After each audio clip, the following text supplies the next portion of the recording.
Hola, ¿qué tal?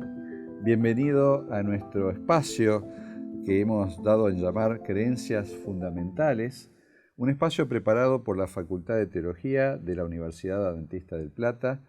Y en este momento, en este módulo, tengo la alegría de presentar al pastor y doctor Carlos Cerdá. ¿Qué tal, Carlos? ¿Cómo estás? Un gusto saludarte, Jorge. Una alegría poder estar aquí acompañando para estas temáticas tan importantes para la iglesia hoy en día. Bueno, el tema que te han pedido que desarrolles es el concepto de remanente. Así que vamos a meternos rápidamente en lo que es este concepto de remanente, que es muy usado dentro de la iglesia adventista. Y la pregunta sería, ¿qué significa remanente y qué características tiene su identidad según la palabra de Dios? Bueno, gracias por la pregunta. Sin ninguna duda que remanente hay que conectarlo con la identidad de la iglesia. Así que yo voy a tratar de ir respondiendo siempre teniendo presente esa columna, ¿verdad? La identidad que es tan importante para la iglesia hoy en día. Cuando uno va al diccionario y busca la palabra remanente, se encuentra con que uno de los significados, o generalmente la principal acepción, es lo que queda, el resto, ¿verdad? Y es interesante que cuando uno va a la Biblia, eso cuando uno va al diccionario, pero cuando uno va a la Biblia, en total más o menos aparece en torno a unas 50 veces esta expresión, ¿verdad? Ahora, por ejemplo, en el Antiguo Testamento encontramos que el profeta Isaías hace mucho hincapié en esta palabra. Y, por ejemplo, el apóstol Pablo lo cita al profeta Isaías cuando Isaías dice, aunque Jerusalén, estoy hablando de Isaías capítulo 10, versículo 22, y Pablo lo cita en Romanos 9, 27, cuando dice, aunque en Jerusalén hayan millones, solo un remanente será salvo. O sea, ya es un concepto que no viene del Antiguo Testamento. Nos viene del Antiguo Testamento, pero fíjate qué interesante la idea, porque después en el capítulo 11 de Romanos, el versículo 5, el apóstol Pablo va a decir, en la actualidad pasa lo mismo. O sea que, aunque en Jerusalén hayan millones, los que serán salvos es un remanente. O sea que el remanente tiene que ver con la salvación. El remanente tiene que ver con cuán identificado está un grupo humano con las cosas de Dios. Entonces, por esta causa es muy importante, porque Dios ha tenido siempre un remanente como institución organizada en la tierra. A lo largo de toda la historia, digamos, desde la entrada del pecado. No a lo largo de toda la historia, porque el periodo cuando la iglesia quedó en el desierto no tuvo, estoy hablando de esos 1260 años, no tuvo un remanente como institución organizada en la iglesia, en la tierra, pero sí siempre hubo remanente en el sentido de personas que eran leales a Dios. Pero es interesante, ¿por qué causa? Porque así como en la antigüedad, cuando tenía una institución organizada como remanente, dice, aunque hayan millones, el remanente será salvo, y luego el apóstol Pablo dice, lo mismo pasa en la actualidad, significa que en la actualidad, en la época del apóstol Pablo, en la iglesia primitiva, y que entraban mucha gente a la iglesia, Sí, a la nueva iglesia, explosivo, un nuevo remanente como institución organizada, la iglesia cristiana, pero el apóstol Pablo dice lo mismo pasa en la actualidad, como pasaba antiguamente. O sea, hay un remanente dentro del remanente institucional. Y lo mismo podríamos decir que pasa en la actualidad. Y está la Iglesia Adventista del Séptimo Día, y ahí voy a la segunda parte de esa pregunta que me hiciste. ¿Cuáles son las características de este remanente? Y bueno, allí podríamos mencionar varias características, pero una de ellas es que el remanente puede estar dentro del remanente visible, o mejor dicho, dentro del remanente organizado. Dios tiene un remanente organizado en la actualidad, que es la Iglesia Adventista del Séptimo Día. ¿Por qué digo Iglesia Adventista del Séptimo Día? Y me atrevo a decirlo de esta manera. Porque una de las características es que el remanente del final del tiempo como institución organizada tiene sus raíces proféticas. ¿Por qué raíces proféticas? Es un remanente escatológico. Es un remanente escatológico. Y raíces proféticas o escatológicas, porque lo tenemos allí en Daniel capítulo 8, versículo 13 y 14, cuando pregunta Daniel, ¿hasta cuándo será pisoteado el santuario o será pisoteada la verdad? Y entonces en el versículo 14 dice hasta 2300 tardes y mañanas, que nosotros conocemos día por año, 2300 años, ¿no es cierto? Sí. Y entonces que da de esta manera la fecha o los años cuando al final de ese periodo profético va a surgir nuevamente como institución organizada ese remanente. Entonces, indiscutiblemente, primera característica, tiene raíces proféticas. Segunda característica, tiene identidad profética. Si vamos a Apocalipsis capítulo 12, versículo 17, recordarás, y seguramente quienes nos están escuchando recuerdan, cuando dice allí claramente que el dragón, el diablo, Satanás, se llenó de ira contra la mujer y se fue a hacer guerra contra el resto de la descendencia de ellos. Y aquí aparece la palabra resto, lo que queda. Un remanente. El remanente. Y de paso después establece dos características básicas, digamos, para identificar ese remanente. Exacto, que vos te estás refiriendo a que guardan los mandamientos de Dios, allí en Apocalipsis 14, 12, ¿verdad? Guardan los mandamientos de Dios y tienen la fe de Jesucristo, ¿no es cierto? Entonces, que es interesante allí destacar estas dos características del remanente. Los mandamientos que son tan pisoteados, la verdad es tan pisoteada a lo largo de la historia y en este mundo de secularización, el remanente lo levanta bien en alto. Primera característica, los mandamientos de Dios, ¿por qué causa? Porque Dios es santo, justo y bueno, ¿no es cierto? Y los mandamientos, la ley de Dios, es santa, justa y buena. Y el remanente se identifica con Dios y por lo tanto se identifica con el carácter de Dios que son los mandamientos. Ahora te pregunto, Carlos, porque quizá en alguno esté la idea de que el concepto de remanente es un grupo de personas perfectas, impecables, que nunca pecan. ¿Es ese el concepto remanente bíblico? No aparece en la Biblia el término impecable, sino que aparece, cuando se refiere al remanente, aparece el término irreprensible. El apóstol Pedro hace hincapié en esto, destacando precisamente en que el remanente no tiene necesidad de que se le reprenda.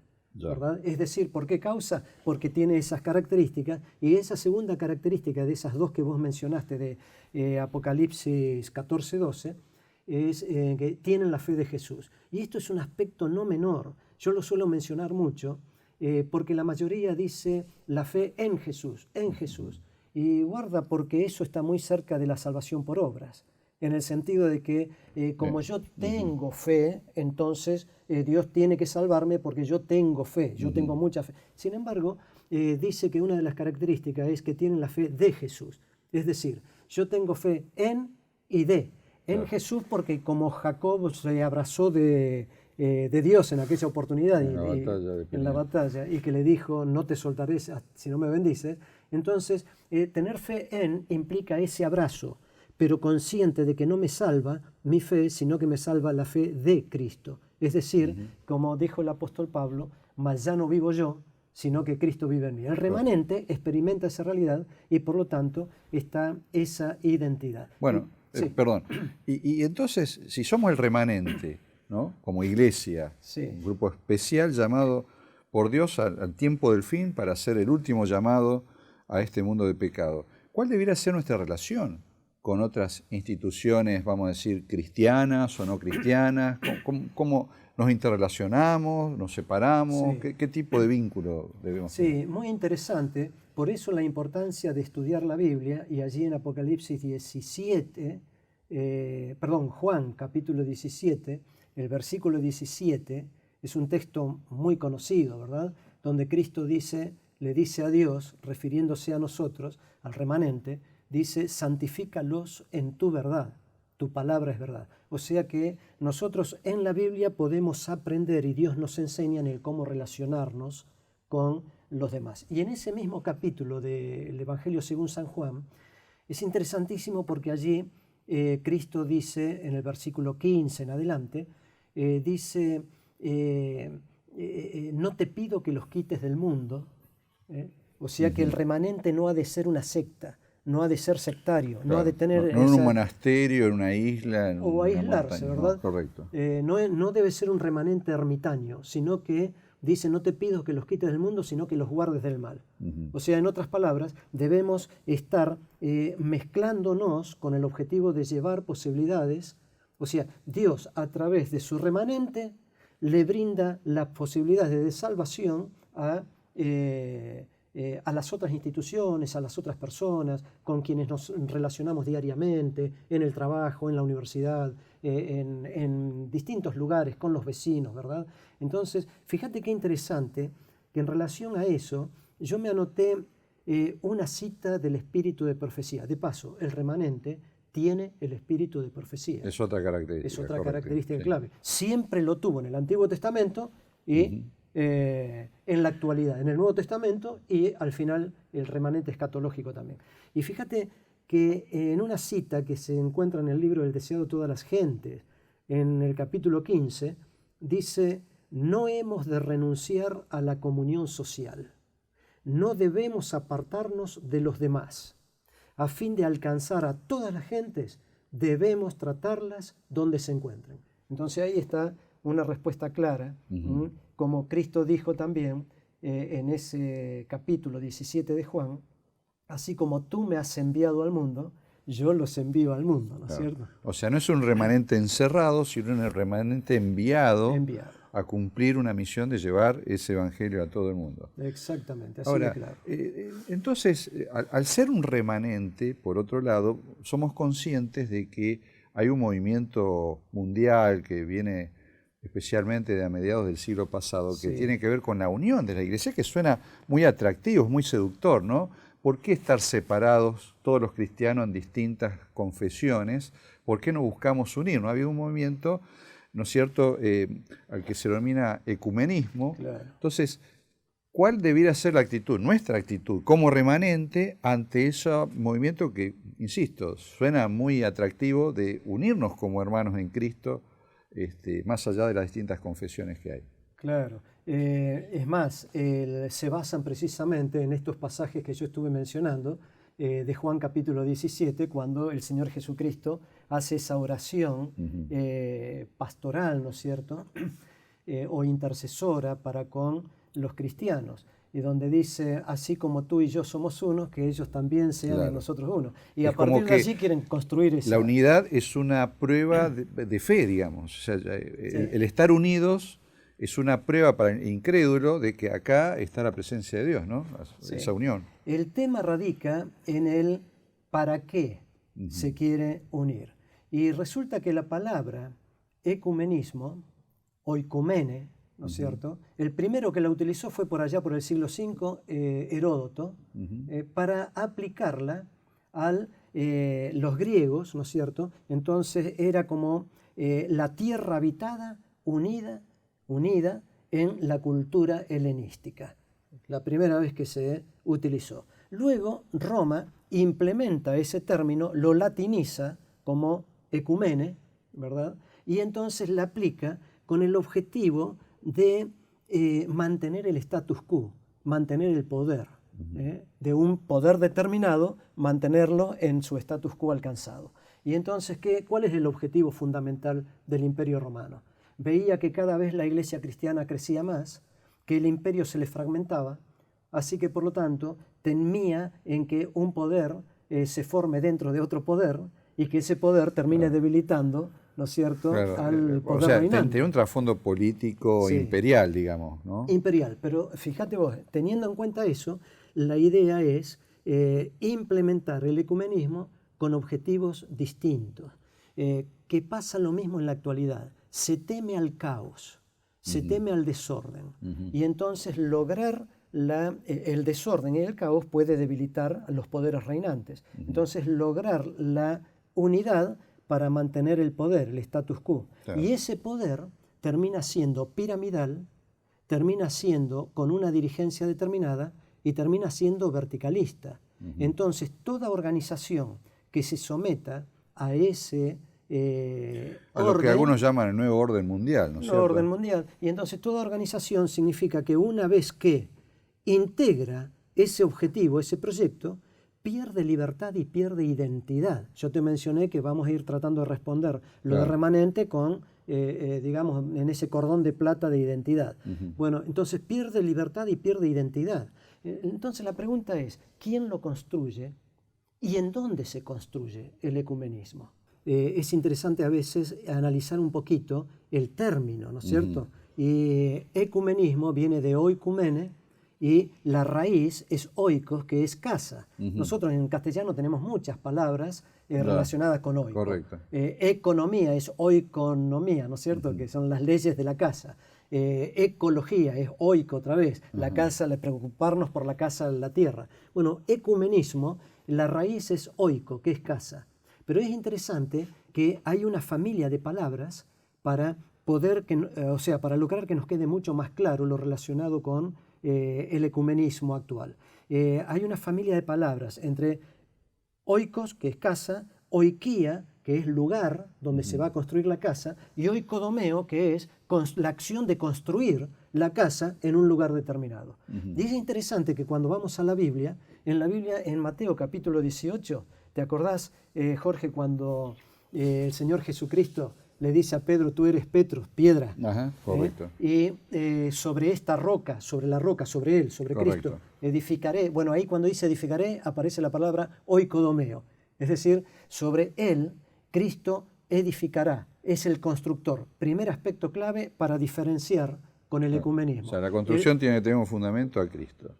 En primer lugar, el constructor. El constructor es Cristo, oikodomeo. Acá en el ecumenismo que se busca, el constructor es el consenso de muchos poderes. Concilio Mundial de Iglesia, Exacto. etc. Por otro lado, la oikia, el lugar es Cristo, esta roca, dice el Señor. En esta roca, oikodomeo, el lugar es Cristo. Ahí es donde se ha de construir el remanente. Él lo construye y el lugar es en él. Bueno, por eso en Hebreos el apóstol Pablo en el capítulo 3 dice, Moisés fue fiel en toda su casa, pero el Señor es fiel en su casa, la cual casa somos nosotros. Entonces es interesantísimo que él es el constructor y construye en el lugar indicado, es decir, en la roca, ¿no es cierto? Y por otro lado es la casa. ¿Dónde se construye el oiko? ¿Sí? ¿En qué lugar? Si se construye, como dice en Mateo capítulo 7, en la arena, claro. Y ese es el problema del ecumenismo actual. Es con el objetivo de mantener el status quo de poderes reinantes. Entonces hay un liderazgo determinado que construyen a partir de ese consenso un oikos, una casa, todo un pensamiento de unidad distante de la Sagrada Escritura. Y funcionar a poderes políticos, económicos. Y funcionar a poderes políticos, religiosos, económicos. Mientras que el remanente de Dios no puede participar, que era tu pregunta, no puede participar, someterse a ese tipo de ecumenismo donde hay un constructor distinto a el Señor Jesucristo, hay un lugar distinto a el lugar que ha de ser construido el remanente, ¿no es cierto? Y por lo tanto no se puede someter para no perder ni libertad ni identidad. Claro. Entonces el remanente ha de mantenerse firmemente, dejar que construya el Señor en la roca que es Cristo, ¿no es cierto? Y Él es el constructor de la casa del remanente. Bueno, creo que ha sido muy claro realmente. Te agradezco por tu exposición, muy completa, muy clara. Y bueno, a nuestros amigos que nos están acompañando, muchas gracias por acompañarnos y espero que haya sido útil esta presentación. Muchas gracias, Carlos. Gracias a vos y a los oyentes.